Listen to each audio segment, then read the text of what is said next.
Hello, everyone. Just me again. Um, I am going to do another tribute. I think I'm going to do a few of these. I just have pipe dreams that the celebrities I am tributing to will see these videos and maybe comment on my video, which would be very nice. That hasn't happened with the other two videos yet, and I haven't really gotten as many views as I thought I would. But I'm going to keep trying. Um, so today's tribute is to a very popular singer. I think she won Musical Artist of the Year, if I'm correct. Someone that I've loved since childhood is Taylor Swift. Um, I think she is a very talented songwriter and singer. She has a beautiful voice. She can play guitar, and that she does a really good job with that. And her lyrics are very powerful. Her songs are very powerful. Um, she really gets into the deepness and emotionality of relationships, and she's not afraid to throw you in one of her songs if you cross her. Um, and I think that's very bold. And you know what? If that's her way of expressing frustration, then so be it. Um, but each of her songs, there's a deep meaning to it. Like there's either an event happened that led to that song, or she's just venting about how she feels, like deep down.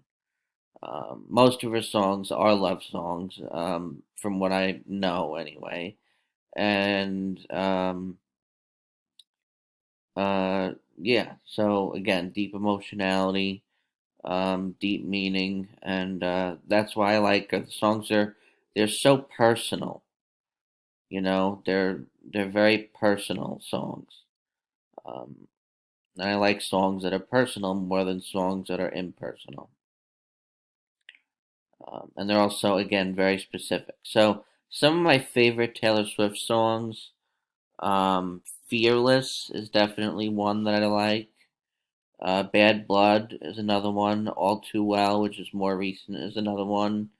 Um, I listened to Antihero the other day, and she threw in that phrase "covert narcissism," and I just thought that was really well well placed in the song. Um, covert narcissism is it's out there. There's people that are covert narcissists, and I've never heard that in a song before, so I was just like really thrown by that in Antihero. So that's a song I like now. Trying to think. Teardrops on my guitar, and that's relevant to one of the poems I'm gonna read. Um, what else do I like? Back to December, I really like. Speak Now, I really like. Um, yeah, so those are just some of the few songs of hers that I really enjoy. Love Story, I absolutely love Love Story. Um, and so I think that covers the introduction here. So I have three poems for you guys. The first poem is the tribute poem, which I always do the tribute poem first. Then I have there's always usually a second poem that is inspired by the celebrity themselves. And again, I apologize for background noise. I live right by a hospital. And then there's just one of my poems that I want to read that has nothing to do with this. So I'm reading three poems today. So this one is called Fearless, which is obvious because she has a song called Fearless, and I do think that that Taylor Swift is fearless. So that is why I called the poem Fearless. So again, I try my best to you know, like represent her as well as I can with this dedication poem, but if it's not accurate, I really do apologize. But this is the best I can do. So I'm here. I'm gonna read it, and then There's not really much to analyze, so I'm probably not going to spend much time analyzing it. This is a very simple poem, and I've already said a lot of what's in it. So here we go. She's as fearless as a lion. She's as radiant as the sun. Sometimes you may find her crying, but she puts all that energy into her songs. She justifiably calls everybody out on their wrongs. She bleeds passion and motivation. She emanates love and unimaginable creation. She writes all her own songs. She is as endearing as the sunrise on a chilly winter morning. She's been in relationships that were very enchanting. She performs her music all over the world. Her lyrics are so powerful, every single word. She admits it when she makes mistakes, even when there are many complaints. I bet going back to December wasn't easy, but she did it anyway. What else do I have to say? She encourages us to speak now, because if we don't, then we may miss out. She takes a lot of risks. If you cross her, you may end up in a song of hers, but she always means well, and she simply wants everything to be smooth and swell. She has won many awards, so much so that she deserves a golden shield and sword. Her music is listened to all over the world. She is simply a very talented and multifaceted girl. Her songs are full of emotion. The lyrics course through you and give you goosebumps. And some are so enjoyable they can help you get over the hump. She doesn't want to have bad blood with anyone, but when it comes down to it, her generosity and trust is earned, and not by everyone. Only those who care for her and respect her. She would agree with me completely, I'm sure. But when you get right down to it, Taylor Swift is truly fantastic. I wish I could marry her, even though I'm just a fanatic. By the way, the age difference between me and her is really not that big. I'm 28 and I think she's 32 or around there, 33. So yeah, it's not too far out of the question, but well, yeah, it kind of is because I'm probably never gonna even hear from her even on this tribute video. So anyway, I don't think there's a lot to explain with this poem. I think it's very self-explanatory, and I've pretty much gone through most of it in the introduction anyway. So that Taylor Swift is my tribute to you. This is your tribute poem. I hope if you see this video and you hear me read this poem, I hope it makes you feel good on the inside, and that I'm a big fan of yours, and this is what I think of you, and I hope you like it. The next poem is about teardrops, and this is a long poem. Again, there's not much analyzing to do because it is self-explanatory, but Taylor Swift did, there's a song from very early in her career, Teardrops on My Guitar. And I just felt like writing a poem with very similar uh, structure to that. But I had to think of an object to replace guitar because I didn't want to write guitar. So I pictured if I'm crying, I'm usually in my bed. So I said teardrops on my blue pillow. And rather than focusing on love, my poem here focuses on um, mental illness. Most of my poems are about mental illness. So trigger warning: this may be hard to hear for some of you who struggle with mental illness. So if that's the case, I advise you to not watch the rest of this video because the other two poems are about mental illness. I'm just throwing the spin on it that it's based on Teardrops on My Guitar because the way it's structured is there's going to be verses, unique verses, and then there's a chorus that is based on that song. All right, so this is a longer poem, so it's going to take a little bit longer to read, but here we go. And borderline, when I say borderline destroys me, that's borderline personality disorder. I'm referring to it, but I'm personalizing it. So here we go. Borderline destroys me. It eats me from the inside out.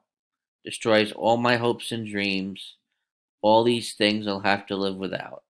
A bulldozer will one day dig up my corpse. My mind, body, and soul simply couldn't stand the force. Borderline is the reason for the teardrops on my blue pillow. I'm dying on the inside, even though it may not show. Is there a way, someone please say, that I can get out of this and enjoy some peace and bliss? Depression takes over me, comes rushing in like a tsunami. It drowns me with loneliness and pain, together creating an intolerable torrential rain. I try to fight it, but it's too strong. Am I simply doing something wrong? Depression is the reason for the teardrops on my blue pillow.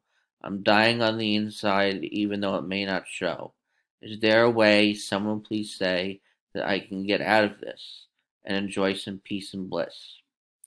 Emptiness enters my soul. I no longer feel normal and whole. Something is missing. I have no one that I could be kissing. I desire true love, an angel from up above. But instead, I'm left with this void on the inside. But you can never say that I haven't tried. Emptiness is the reason for the teardrops on my blue pillow. I'm dying on the inside, even though it may not show. Is there a way, someone please say, that I can get out of this and enjoy some peace and bliss? Anxiety inundates me, makes me worry uncontrollably. Too much uncertainty. Am I really just this unlucky? I feel it in my body. My stomach churns and my hands get all sweaty.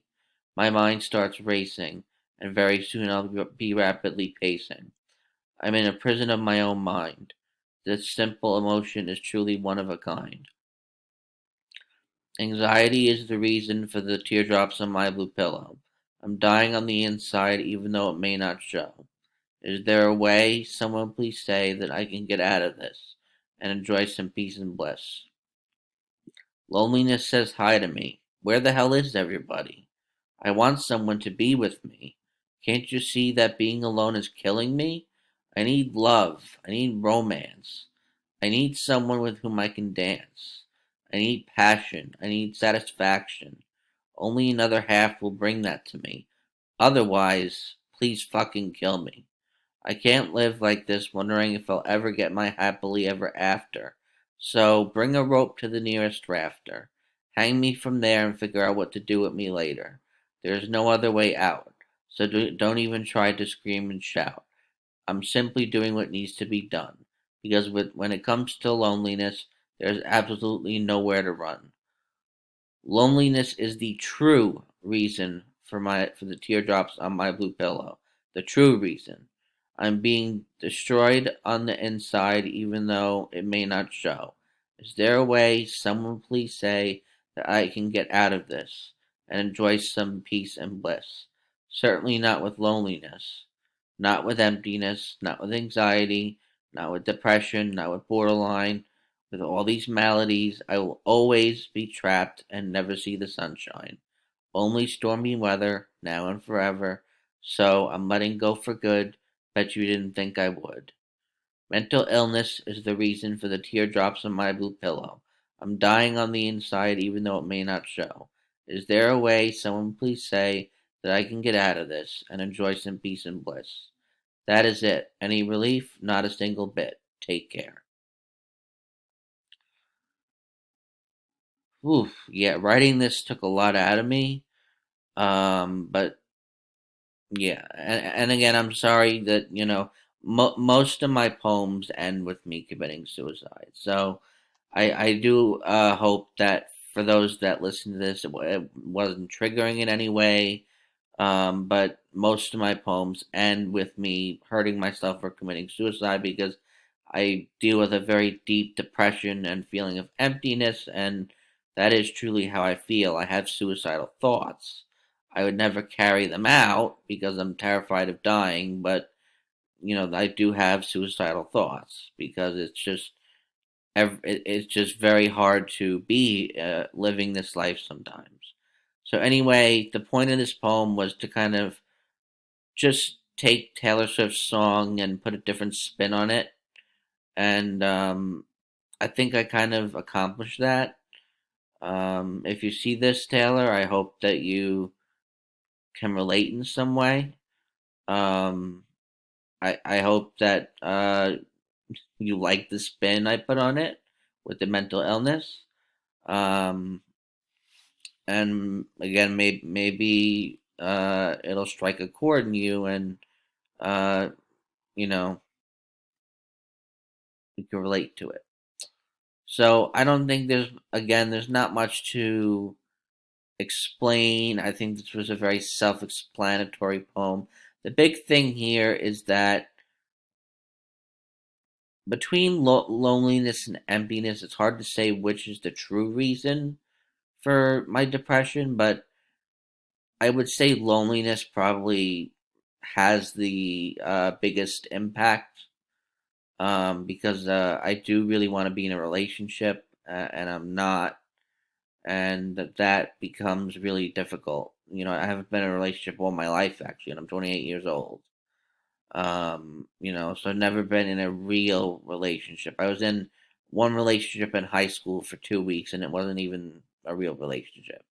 So it becomes very difficult after a while to deal with this on an everyday basis, knowing that I'm still alone. Not in the family sense. I have good family, and I have a couple of good friends. I'm talking about in the romantic relationship sense. I've never been in a real relationship, so that's the type of loneliness I am talking about here. And so that one of the biggest takeaways from this poem is that is really what's killing me, and that is what's driving a lot of this suicidal ideation. So that is that. But I just I hope that, Taylor, if you see it, I hope you can relate, and I hope you like it. Now I'm going to read a poem that is not related to Taylor Swift. I just want to add it in here. This one is about loneliness, and it's called Loneliness Is. It's a shorter poem, so this one will go a lot quicker. So again, this is there's a lot of similes and metaphors in this poem. Um, that's on purpose. Again, there's not really much to analyze here, so I'm just going to read it and maybe bring home a few points. So here we go. It's called Loneliness Is. Loneliness is a werewolf hiding in the bushes when the moon is full, waiting to devour your empty soul. Loneliness is a boa constrictor wrapping itself tightly around your neck. Then it breaks every bone in your body and you become a total wreck. Loneliness is an EF5 tornado demolishing your home. As if having nobody wasn't enough, now you don't even have a house to call your own. Loneliness is a Category 5 hurricane barreling towards your town at top speed. The storm surge comes in so fast you don't realize it until you're already buried so deep. Loneliness is a feeling of being hollow on the inside because you're missing that other half, and you can't fill it yourself no matter how many times you've tried. Loneliness is a feeling that life has lost its color. Not a single shade of red, white, blue, purple, or pink will bring back its luster. Loneliness is feeling like you're in a tug of war with yourself. You want to be happy on your own, but the truth is that you really do need someone else. Loneliness is feeling like you want to give up on everything. Nothing will bring you joy, not a single damn thing. Loneliness is like dementia. After a while, it messes you up so bad, it's like you have amnesia. Loneliness is a malignant tumor sitting atop your brain, making you so delirious you literally forget your name. Loneliness is the recognition that there's no one around who can give you love, not even one simple little hug. Loneliness is a reason to totally break down and simultaneously cry, because with this loneliness like this around, nothing in this life is worth a single damn try. You can make an effort to fill the void on your own, but in the end, it will always be there. So just go somewhere and wait for it all to be over. Nothing can save you now, not even the good luck charm from a four-leaf clover. So, very self-explanatory poem. A couple of my favorite parts of this poem is these two these two things right here. The loneliness is like dementia, and like you have amnesia, and then it's like a malignant tumor sitting atop your brain, making you so delirious you literally forget your own name. I think these two lines in particular, and maybe also the lines with the weather to the hurricane and the tornado, but I think more so these two these two little verses here, I think, are the two most powerful in the poem because I think they really emphasize how damaging and destructive and all encompassing loneliness can be, and how sick it can really make you on the inside. Not that loneliness causes a malignant tumor or dementia, but you know the idea is that these are metaphors for the suffering of being alone. And I think these two verses really do the best job of expressing the enormity of that suffering. And then at the end of the poem, I like how I put not even the good luck charm from a four-leaf clover. I thought that was clever. So those are the poems. And that is my tribute to you, Taylor Swift. Um, I do hope you see this video, and I would love it if you commented on the video. But since my tribute to Olivia Rodrigo wasn't really seen that much, and my tribute to Avril Lavigne wasn't really seen that much either, I doubt that you're ever gonna see this. But if you do, a comment would just be great. Okay, and just a couple of other updates on my channel. I'm trying to get back into rail fanning. Um, I don't have a camera yet. I can't afford a camera. I'd have to use my phone. I'm kind of annoyed by that. But the iPhones have really good cameras, so it's not a complete letdown. But I may get a camera for Christmas, so we'll see how that goes. Um, but I am trying to get my dad to let me go back into railfan. He's just very concerned about the safety aspect. But I was on the train last week, and the engineer was blasting the horn, and I was in heaven. I just loved it. So I'm really trying to get back into videotaping those trains and then those train horns. The second update that I have, I keep reading that because we're in El Nino, this winter, that the Mid Atlantic and Northeast corridor can expect to get heavy snowstorms, which I like. So whenever that starts to happen, because usually what happens is in the beginning of this winter season, it's usually upstate and central and northern New England that get hit with the snowstorms. So I won't be covering those snowstorms probably, but later in the winter in late January and February, that's usually when the Mid Atlantic and where I live, New York City, Long Island, Southern New England, that's usually when we get hit with the snowstorms. So I mean, if there is an earlier snowstorm that does cover us, I'll cover it. But I'm only going to focus on those snowstorms that affect me because I'm very prejudiced. So I keep hearing that we're going to get big snowstorms. So we'll see what happens. All right. So I will post this on YouTube, and we'll see what happens. Okay. So thanks guys for watching, and maybe I'll post some train videos soon. And love you, Taylor Swift. And again, if you see this, a comment would be great. All right. Take care, everybody, and happy Thanksgiving.